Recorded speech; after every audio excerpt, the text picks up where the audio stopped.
नमस्कार साथियों, जय मां करणी। शिक्षा संकल्प यूट्यूब चैनल पर मैं स्वरूप सिंह आज आपके सामने वापस रूबरू हो रहा हूं। साथियों, आज का ये जो वीडियो मैं बना रहा हूं, इस वीडियो बनाने का मेरा एक ही उद्देश्य है कि कई जो मेरे साथीगण हैं उनके मैसेज आ रहे थे कि सर एक बार आप बता दीजिए कि कौन से क्वेश्चन डिलीट होने वाले हैं, किसके आंसर चेंज होने वाले हैं। साथियों, अधीनस्थ बोर्ड अपने आप में एक ऐसा बोर्ड है, तो ये किसी की भी नहीं सुनता है। अगर ऑथेंटिक प्रूफ है तो उस पर वो काम करेगा। अध्यापक भर्ती की मैं बात कहूँ तो इसमें 30 से 35 ऑब्जेक्शन लगे थे, मगर हुआ क्या, जो अधीनस्थ बोर्ड ने चाहा और अभी भी भर्ती कोर्ट के अंदर है। अधीनस्थ बोर्ड अभी भी हार नहीं मान रहा है। जो अधीनस्थ बोर्ड चाहेगा और अगर ऑथेंटिक प्रूफ होगा उस पर वो काम करेगा और जो उन्हें उचित लगेगा उस पर वो निर्णय लेगा।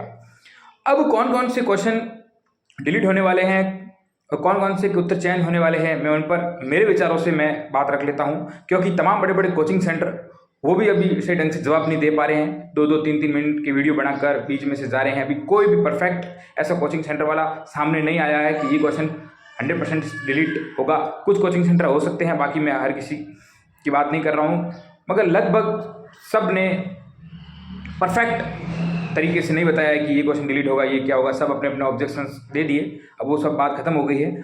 मैं अपने विचारों से और अधीनस्थ बोर्ड के मैं काफ़ी एग्जाम दे चुका हूँ, अधीनस्थ बोर्ड के आंसर की में क्या परिवर्तन रहता है उनके बारे में मैं बता दूँ। और कुछ लोगों की जो भ्रांतियाँ हैं कि कैसे मार्क्स जुड़ेगी, अभी मैं आपको सच बताऊँ तो इस की के अनुसार आप अपने मार्क्स मिला लो। अगर मैं आपको बता दूँ कि ये क्वेश्चन डिलीट हैं, ये इसके आंसर चेंज हो रहे हैं, तो भी आप अपना मार्क्स नहीं जोड़ पाओगे, क्योंकि सेक्शन वाइज जैसे कि ऑडिट 75 अंक की है और क्वेश्चन 25 है, तो एक क्वेश्चन 3 नंबर का हो गया। और ऑडिट के अंदर 3 क्वेश्चन डिलीट हो रहे हैं, तो वो अब एक क्वेश्चन 75 में से अगर मैं 22 का जब भाग देता हूं तो 3.40 नंबर का एक क्वेश्चन हो जाता है साथियों। और अगर अब ऑडिट सेक्शन के अंदर ये हमारे अगर 10 क्वेश्चन कट कटा के राइट है तो मेरे को 34 नंबर आ रहे हैं। पहले मेरे को कितने नंबर आ रहे थे, अगर मेरे 10 क्वेश्चन, ये एग्जाम्पल के तौर पे बात कर रहा हूँ, 10 क्वेश्चन अगर मेरे राइट है तो एक क्वेश्चन 3 नंबर का था, मेरे 30 नंबर आ रहे थे। अब क्या हुआ, 3 क्वेश्चन डिलीट हो गए और 3 ही क्वेश्चन जो डिलीट हुए हैं वो अगर मेरे गलत हैं और या मैंने उसको अटेंड नहीं किया हुआ है, अगर गलत हैं तो आपके जो 10 क्वेश्चन है उसके भी भारांक बढ़ जाएगा। 10 से वो 11 क्वेश्चन हो जाएंगे, वो नेगेटिव करने पर आप देख लेना। मगर वो अब एक क्वेश्चन 3.40 का हो जाएगा और आपके 34 नंबर आ रहे हैं। अब 3.40 से अगर आपके क्वेश्चन जैसे नेगेटिव को निकाल कर अगर आपके 12 क्वेश्चन बच रहे हैं तो 12 को 3.40 से गुणा किया जाएगा। इस प्रकार जैसे ऑडिट है, आरएसआर है। अब आप इतने पेपर के अंदर आरएसआर के क्वेश्चन कैसे अलग करोगे, कितने मैंने अटेंड किए हैं, कितने इसमें गलत हुए हैं, कितने इसमें डिलीट हो रहे हैं, ऐसे करके जोड़ना पड़ेगा। तो आपका दिमाग पूरा खराब हो जाएगा, आप इतना नहीं जोड़ पाओगे, क्योंकि एक तो इसमें ये पर्टिकुलरली भी दिया हुआ नहीं है ना। अगर 25-25 क्वेश्चन के अलग अलग सेट पे दिए हुए होते सेक्शन वाइज तो आप आराम से कर लेते कि हाँ मेरे आरएसआर में मैंने 22 अटेंड किए, मेरे 3 गलत हो रहे हैं, 3 में मेरा 3 गलत हो रहे हैं, तो मेरे अब पीछे रह गए 21। 22 मेरे सही है, 3 गलत हो रहे हैं, तो मेरे रह गए 21 और एक डिलीट हो रहा है, तो इतने में आप जोड़कर कर सकते थे। मगर अब तो इसमें पूरा मिक्स है, तो आप पूरा जोड़ने की कोशिश करोगे ना तो आप पूरा कंफ्यूजन हो जाओगे। और ये मैंने प्रयास अध्यापक भर्ती में किया था, मगर मैं नहीं जोड़ पाया था। कुल मिला के मैंने कहा मेरे इतने नंबर आने चाहिए, मगर वो हर एक सेक्शन के अलग अलग वेटेज जब बढ़ जाता है तो फिर मेरे 5-6 नंबर और ज़्यादा ही मुझे मिले थे। अब वो अपन ने कौन से क्वेश्चन अपने डिलीट हो रहे हैं उस पर वो निर्भर करेगा। तो साथियों, ये तो बात इसकी थी। अब मैं बता रहा हूँ कि कौन कौन से क्वेश्चंस डिलीट हो सकते हैं, किस किस के आंसर चेंज हो सकते हैं। ये मेरा व्यू है। अब अधीनस्थ बोर्ड क्या करेगा, एग्जामिनर क्या करेंगे, अब वो तो अपन इतना कोई भगवान है नहीं, मगर मैंने जहाँ तक समझा है उचित, मुझे जहाँ लगा है, मुझे ये लगा है कि क्या क्या चीज़ होने वाली है और एक्सपर्ट क्या करते हैं। उसके बाद भी लोग कोर्ट में जाते हैं साथियों, और सब अपने अपने कोचिंग वालों ने अपना अपना व्यू दिया है। तो मैं अगर बात कहूँ तो फर्स्ट पेपर की अगर जब मैं बात करता हूँ तो डिग्री एडजेक्टिव वाले क्वेश्चन पर ऑब्जेक्शन लगा है और सब कह रहे हैं इसके 1, 2, 3 तीनों ही आंसर होंगे। कोई कह रहा है 2, 3, 4 आंसर होंगे। मगर मैं आपको बता देता हूं, इस इंग्लिश वाले क्वेश्चन के अंदर he is the strongest man वाला, ये जो एडजेक्टिव डिग्री वाला क्वेश्चन है, ये कुछ नहीं होना है, इसका कुछ नहीं होना है। जो अधीनस्थ बोर्ड ने आंसर माना है वही रहेगा। कंप्यूटर वाला जो क्वेश्चन है, जो मेमोरी वाला क्वेश्चन है, उसको व्यवस्थित रूप से जमाना था, आंसर निकल रहा है, मगर 2 ऑप्शन उन्होंने सेम दे दिए, इसलिए कंप्यूटर वाला क्वेश्चन 100% डिलीट में जाएगा। अधीनस्थ बोर्ड ने पहले भी ऐसे कर रखा है। अगर आप पहले ऐसे कोई पेपर है उसमें देखो, अगर 2 ऑप्शन अगर सेम है तो वहाँ इसने उस क्वेश्चन को डिलीट किया है। ये क्वेश्चन जो था वो मुझे भी ये लग रहा है कि अभी बोर्ड पर डिपेंड करता है, मगर ये डिलीट होना चाहिए निर्बल वाला। अब ये मेरे सही है, अब मेरे सही है तो अब मैं क्या कर सकता हूँ, मगर जो बोर्ड चाहेगा। अब क्योंकि हिंदी एक अपने आप में एक ऐसा कलिश सब्जेक्ट है, इसके अंदर मात्राओं का, अनुस्वार का सब फर्क रहता है। अब सम प्लस आचार, वो निर्बल वाला जो है उसके अंदर उपसर्ग बताना था, इसके अंदर सम के नीचे इन्होंने हलंत नहीं डाला, तो एक किसी व्यक्ति के दिमाग के अंदर ये आ सकता है कि इसके नीचे हलंत नहीं है। अगर ये हलंत नहीं है तो फिर इसमें ये समस्या आ सकती है। साथियों, बीच में कोई माइक की आवाज़ आ रही है तो उसको थोड़ा सा टैकल करना, क्योंकि मैं वीडियो रोक कर वापस नहीं बना सकता हूँ। डीएनए वाला उसका आंसर चेंज हो सकता है, डीएनए वाला उसका आंसर चेंज हो सकता है। राष्ट्रपति वाला क्वेश्चन उड़ेगा, डिलीट होगा। अमृत वाला नहीं उड़ेगा, क्योंकि ये मैंने भी कहीं बड़े बड़े लेक्चरर से भी बात की है, प्रोफेसर से भी बात की है। जो जीवन है वो कहीं भी जब लगभग बराबर तरफ रहता है, तो ऐसी कई किताबें हैं वहाँ अमृत का पर्यायवाची जीवन भी दे रखा है। ये नहीं उड़ेगा, ये आप कुछ भी कर लो, नहीं उड़ेगा। और मुहावरे वाला, सॉरी लोकोक्ति वाला जो क्वेश्चन है, आप इसका देखना, एन वक्त पर समाधान खोजना। और सोनदान चारण की किताब पर में भी दे रखा है, जिसका भाव ये निकलता है कि समाधान खोजना, तुरंत समाधान खोजना, उससे भाव ये निकलता है। अब उस लोकोक्ति को आप सोनदान चारण की किताब से देखना, मिलाकर देखना, तो ये होगा। तो फर्स्ट पेपर में इतने ज़्यादा आपको बड़ा बदलाव देखने को नहीं मिलेगा। एक कंप्यूटर वाला डिलीट होगा और एक हिंदी वाला डिलीट हो सकता है, बोर्ड पर निर्भर है, बोर्ड क्या मानता है। डीएनए वाले का आंसर चेंज होगा, राष्ट्रपति वाला 100% उड़ेगा, अमृत वाले के कुछ भी नहीं होगा, और समाधान लोकोक्ति का भी कुछ नहीं होगा। बोर्ड सेम जो बोर्ड ने माना वही आंसर रहेगा। अब अगर हम सेकंड पेपर की अगर बात करें तो किसका आंसर पहले चेंज होगा मैं वो आपको बता देता हूं, और फिर डिलीट का बताऊंगा, और किसका कुछ नहीं होगा वो भी मैं बता देता हूं। दोष पत्र वाला उसका 100% आंसर चेंज होगा, 100% उसका आंसर चेंज होगा दोष पत्र वाला। मेमोरेंडम वाला, साथियों कोचिंग वाले खुद बच रहे हैं इस मेमोरेंडम वाले कोचिंग आंसर को बताने में। कई आप किसी से भी पूछ रहे हो इस क्वेश्चन को, ना किसी ने कहीं सॉल्व करवाया है। अगर किसी ने सॉल्व करवाया है तो वो सी आंसर को मान रहा है कि वो परिसंपत्तियाँ जो बकाया है वो सब होनी चाहिए, मगर बोर्ड ने सोच समझ कर इस क्वेश्चन को दिया है, ये आंसर चेंज मेरे हिसाब से नहीं होगा। कंटीजेंस लायबिलिटी वाला मैंने असिस्टेंट प्रोफेसर से भी बात की, जो कॉमर्स से हैं उनसे बात की, मैंने कईयों से भी पूछा, मैंने भी इसको ढूंढने की कोशिश की।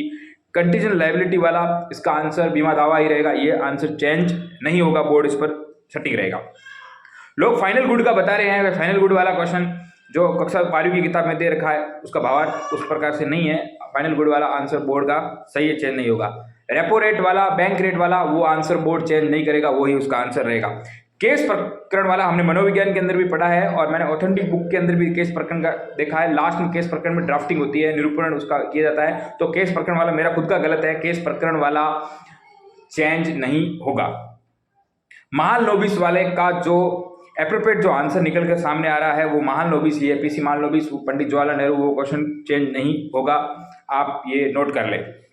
परिणीत छुट्टी वाला, इसे भी लोग कोचिंग वाले बच रहे हैं, किसी ने ऑब्जेक्शन भी लगाया है, मगर परिणीत छुट्टी वाला क्वेश्चन अपने आप में टेक्निकल क्वेश्चन था, इसका आंसर बोर्ड का ही रहेगा, ये भी चेंज नहीं होगा। साथियों गौर करें। अब अपन आते हैं कि कौन कौन से क्वेश्चंस डिलीट होने वाले हैं। तो सेवा पुस्तिका वाला जो सर्विस बुक वाला है, और जो सर्विस बुक किसके लिए रखी जाती है, 100% क्वेश्चन डिलीट में जाएगा। एक टर्मिनल लीव वाला, वो क्या है कि अगर उस एग्जामिनर ने किस हिसाब से सोचा है तो ऑप्शन विलोपित हो गया है, तो उस हिसाब से ये क्वेश्चन डिलीट में जा सकता है, मगर मैं इसका पूरा कंफर्म नहीं हूँ। लेखा परीक्षक की नियुक्ति वाला 100% क्वेश्चन डिलीट के अंदर जाएगा। वाउचिंग उद्देश्य हैं, जो वाउचिंग के उद्देश्य, ये 100% क्वेश्चन डिलीट में जाएगा। अध्यापन छुट्टी के लिए जो अवकाश है, ये क्वेश्चन बोर्ड गलत बना गया, ये भी 100% डिलीट में जाएगा, क्योंकि बोर्ड इतने सर्विस आरएसआर के क्वेश्चन बना रहा था, तो वो कहीं की फंसाने में था, उसको वो पूरा तय करके आया था। मुझे आरएसआर और जीएफएडआर में लड़कों के जो 2013 में 24 नंबर आते थे, मेरे खुद के 24 क्वेश्चन सही हुए थे, इस बार हवा भी नहीं लगी। तो ये अध्यापन छुट्टी वाला, ये इसमें कहीं फंसाना चाहता था, मगर वो खुद फंस गया, ये 100% डिलीट में जाएगा। 144 का वो भी विदेशिक सेवा वाला, वो भी डिलीट में जाएगा, 144 का वाला।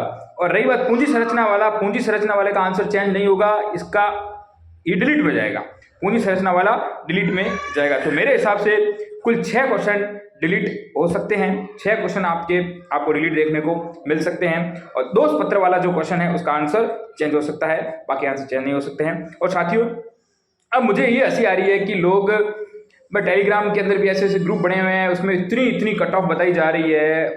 आप मानो मैं बड़ी बड़ी कोचिंग सेंटर को बताता हूँ जिन्होंने पहले क्या कट ऑफ बताई। मैंने एक पोस्ट की थी कि अब सब वीडियो बदलने वाले हैं, अगर वो नहीं हुआ है तो आप मेरे को बता दो। सब ने अपनी कट ऑफ को बदल दी, एक दो कोचिंग ने नहीं बदली, बाकी सब ने अपनी कट ऑफ को बदल दी। हाँ मानते हैं कई स्टूडेंट्स के नंबर आ रहे हैं, ऐसा नहीं है कि नहीं आ रहे हैं, 600 प्लस भी लड़के आपको है। मेरे पास एक 700 नंबर का लड़का है साथियों, जैसलमेर से है, मेरे पास कॉल आया था, 700 नंबर है और बिल्कुल वो ऑथेंटिक आदमी है। आपको पता है मेरे ऐसे भी मित्र है 5-6, वो मेरे को अब मार्क्स भी नहीं बता रहे हैं, ये इतने हैं हो सकते हैं ना, हम पीछे वाले पेपर अब मुड़ के नहीं देखते हैं, ऐसी ऐसी बातें कर रहे हैं साथियों। तो ये हवा है, ये अधीनस्थ बोर्ड है, अधीनस्थ बोर्ड की अनएक्सेप्टेड कट ऑफ जाएगी। जब आप कट ऑफ देखोगे तो आपको भी एक कट ऑफ देखने को मिलेगी कि साथियों ये क्या हो गया। जिनको ये लग रहा है कि हमारा सिलेक्शन नहीं होगा, उनका इस भर्ती में सिलेक्शन होगा। आप देखना साथियों, वक्त है, समय बलवान है, समय आने दो। कुछ बड़े बड़े जो एक्सपर्ट है, इतने समय से पढ़ा रहे हैं, वो मैंने जो 45 से 50 कट ऑफ जनरल की बताई थी, कुछ बड़े बड़े संस्थान वो भी यही कट ऑफ बता रहे हैं साथियों। मेरी कट ऑफ के बाद मुझे लग रहा है कि मेरी कट ऑफ के बाद उनके जो वीडियो आए। ऐसा क्यों साथियों? कहीं ना कहीं मार्केट के अंदर एक हमको महसूस सा हो जाता है। हम जब क्वेश्चन पेपर को देखते हैं, मैंने ये क्वेश्चन पेपर मेरे पास है, इसको देखो, मैंने इसको 20 बार इसके अंदर देखा, ओमार में देखी कहाँ कहाँ मिस्टेक हुई। तो एक व्यक्ति जो एक एवरेज स्टूडेंट है, वो फर्स्ट पेपर के अंदर 85 से 90 क्वेश्चन कर सकता है। सेकंड पेपर को अभी किसी ढंग से किसी ने मिलाया भी नहीं है, और ये जो क्वेश्चन डिलीट हो रहे हैं, इसमें आंसर चेंज हो रहे हैं, उनको भी नंबर जोड़ के बता रहे हैं, उनको मतलब कि जोड़ने भी नहीं आते और कुछ इतने कह रहे इसमें सीरियस भी नहीं है साथियों। तो 85 से 90, और वहाँ एक आदमी 60 क्वेश्चन आराम से, मतलब आराम से तो मैं नहीं, मतलब कि बड़े तैयारी करने वाला अंदर से क्वेश्चन को ढूंढ के अगर करें तो 60 क्वेश्चन हो सकते हैं। तो 145 क्वेश्चन तो यहाँ आ रहे हैं, 145 क्वेश्चन यहाँ आ रहे हैं, तो भी 50 से कट ऑफ आपकी जनरल की नीचे ही जा रही है साथियों। अब आगे तो एक हमारा ये अनुमान है, मैंने भी पूरा विश्लेषण किया, उस विश्लेषण पर मैंने अपना अनुमान बताया, बाकी तो भविष्य की गर्त में है, वो अधीनस्थ बोर्ड भी अभी अधीनस्थ बोर्ड भी नहीं जानता है। तो साथियों देखते हैं आगे क्या होता है। और सब अब कट ऑफ का ये गेम साथियों छोड़ दो, और मेरे ये वीडियो अपलोड करने के बाद नीचे मुझे कोई नहीं लिखेगा कि सर इतने परसेंटेज हो जाएगा। अब जो चीज़ आपको बोल दी, आप देखो इतनी मैच्योरिटी है, जो आपको चीज़ अपन ने बोल दी वही चीज़ मैं वापस मैं नीचे वो ऐसे कैसे क्लियर कर लूँगा, हाँ इतने में हो जाएगा। महिला की क्या कट ऑफ रहेगी, ये आप पीछे की तुलना करके देख लो, वो चीज़ें सिस्टम अलग था, इस बार अलग था। तो एक कैटेगरी वाइज की कट ऑफ या महिला की कट ऑफ बताना, ये सब एक मतलब नहीं है। कट ऑफ हमेशा जनरल की कट ऑफ बताई जाती है। आप कहीं सूत्रों से भी अगर पता करते हो ना, तो वहाँ से भी आपको एक यूआर की कट ऑफ बता दी जाती है, बाकी कुछ कट ऑफ बताई नहीं जाती है। तो मैं आपको ये कहता हूँ कि कट ऑफ जो रहनी है वो रहेगी, आप अपने आगे तैयारी करते जाए। धन्यवाद साथियों।